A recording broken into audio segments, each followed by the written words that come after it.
Sir क्या लग रहा है आपको, जिस तरीके से रुझान आए उसके बाद एक टक्कर का हो गया है रुझान, जिस तरीके के आए कौन सरकार बना रहा है, क्योंकि सारा मामला जो है नीतीश और चंद्रबाबू नायडू पे डिपेंड करता है। देखिए एक चीज बताएं आपसे कि जो रुझान आए, आप पहले रुझान की बात की है तो रुझान पे हम चर्चा कर लेते हैं आपसे कि जो रुझान आए हैं वो बीजेपी के अगेंस्ट जनमत आया है, बीजेपी के खिलाफ जनमत आया है पूरे देश में, और खास तौर से मैं उत्तर प्रदेश बनारस चंदौली का रहने वाला हूं। आपने देखा है कि जिस तरीके से उत्तर प्रदेश की आवाम ने, उत्तर प्रदेश की जनता ने, जहां पर मोदी जी ने तमाम झूठे वादे किए, तमाम इवेंट किए, तमाम तरह के षड्यंत्र किए, उसके बाद भी मुंह की खानी पड़ी है उनको। दूसरी चीज मैं आपको बता दूं कि बनारस में मोदी जी 4.5 घंटा पीछे चलते रहे, पूरे देश ने देखा है। जो विश्व गुरु अपने को बनाया था, स्वयं अपने को भगवान बना लिया था, वो बनारस की जनता ने उनको बताया कि आपने बनारस के आवाम के साथ मोदी जी गलत किया है। ठीक है, सत्ता शासन में मोदी जी थे, कुछ डर का माहौल इन लोगों ने पैदा किया, इनके समर्थकों ने पैदा किया, जिसकी वजह से जनता बोली नहीं।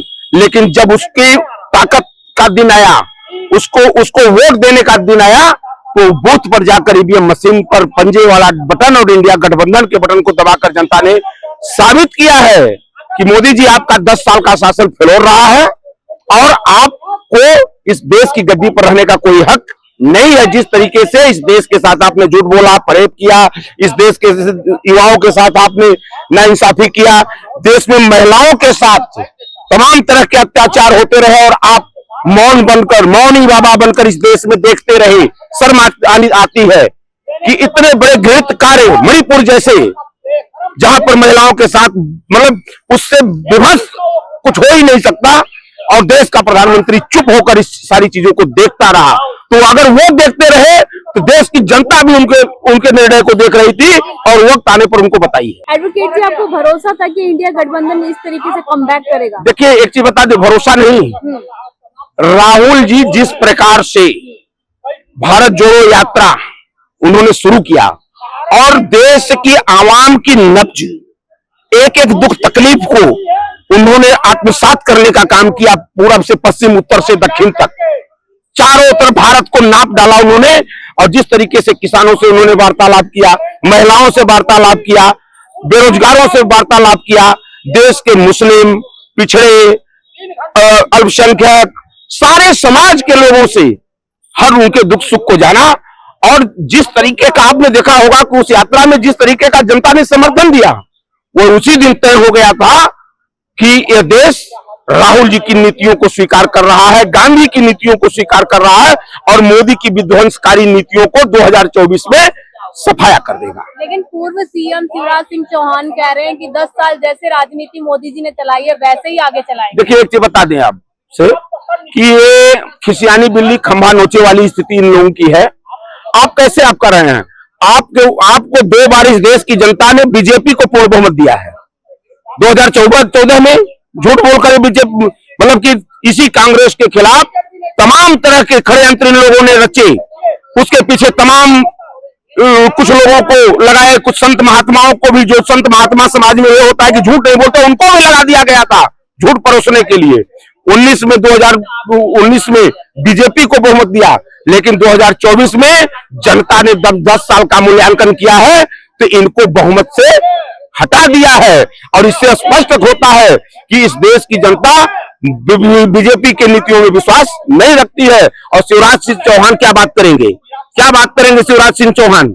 जिस तरीके से मध्य प्रदेश में, वही मध्य प्रदेश है ना, आपने शासन का दुरुपयोग वहां किया है, नहीं तो हमारी बहुत सीटें वहां जीती होती। अभी भी शासन सत्ता का जो भय इन्होंने दिखलाया है, डर दिखा, हाँ उत्तर प्रदेश में इसलिए नहीं चल पाया कि उत्तर प्रदेश की आवाम सजग हो गई थी।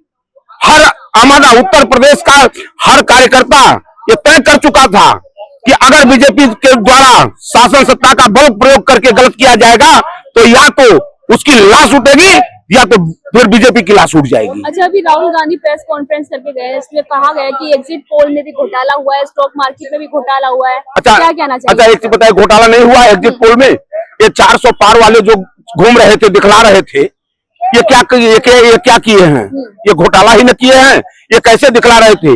अगर इनको पैसा नहीं मिला था, ये बीजेपी का गुणगान नहीं कर रहे थे, बीजेपी के हाथों बिके नहीं थे, तो इनका कौन सा एग्जिट पोल 400 पार इनको ये लोग दिखला रहे हैं। और अंतिम दम तक आज भी आप देख लीजिए गोदी मीडिया की स्थिति, आप देख लीजिए। अभी कोई आप क्या संसदीय दल की बैठक हो चुकी है? संसदीय दल सारे सांसदों ने मोदी जी को लिखित रूप में कुछ दिया है? कहाँ चुन लिया है? नहीं, कहाँ चुन लिया है? नहीं, कहाँ चुन लिया है? कहाँ चुन लिया है? वो प्रमुख वही रहेंगे। वो कौन से सांसद लिख कर देंगे? सांसद लिख कर देते हैं, सांसद लिख कर देते हैं। वो अभी ऐसा कुछ नहीं हुआ है। उनके इंडिया गठबंधन की मीटिंग हुई है, अभी सांसदों की मीटिंग बाकी है। वो जब सांसद जो चुने हुए सांसद प्रतिनिधि आएंगे, वो जब लिख कर देंगे, उसका समर्थन लेकर राष्ट्रपति के पास हो जाएंगे। और ऐसा कुछ नहीं, अभी देखते रहिए, राजनीतिक घटनाक्रम बहुत तेजी से उलट पलट हो रहे हैं। और अब तो स्थिति ये है कि अब तो यह देश दो लोगों को देख रहा है।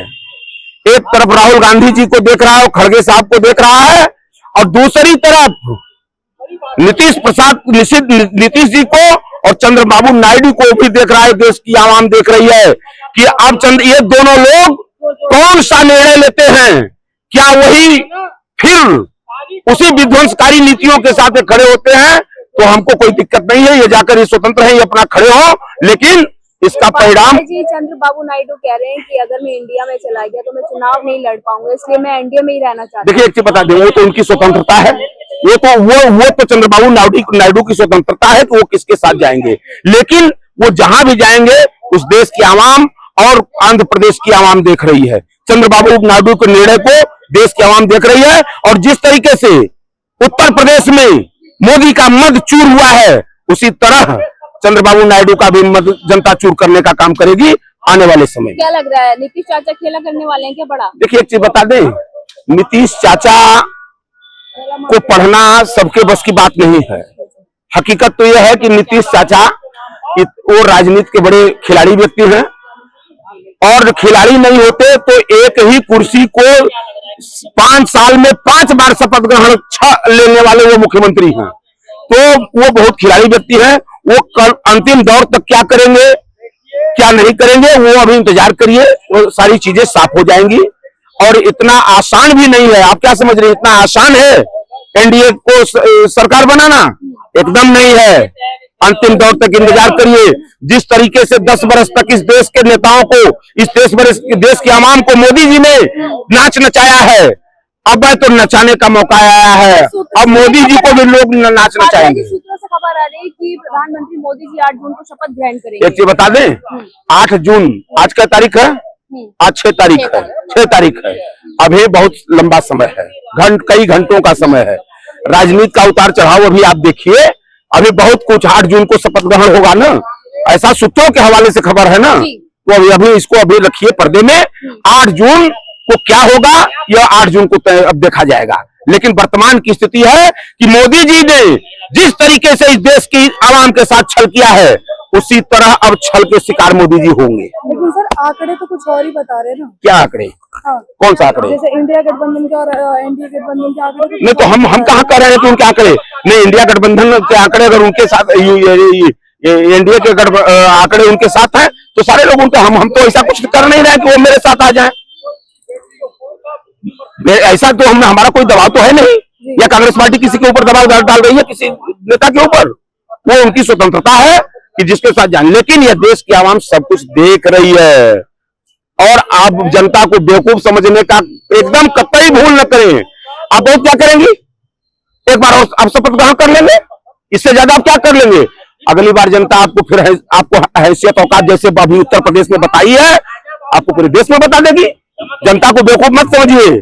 भाजपा के चाल चरित्र चेहरा को, मोदी जी के चाल चरित्र चेहरा को इस देश ने पूरा समझ चुका है, समझ लिया है। अब जनता इतनी बेवकूफ बनने वाली नहीं।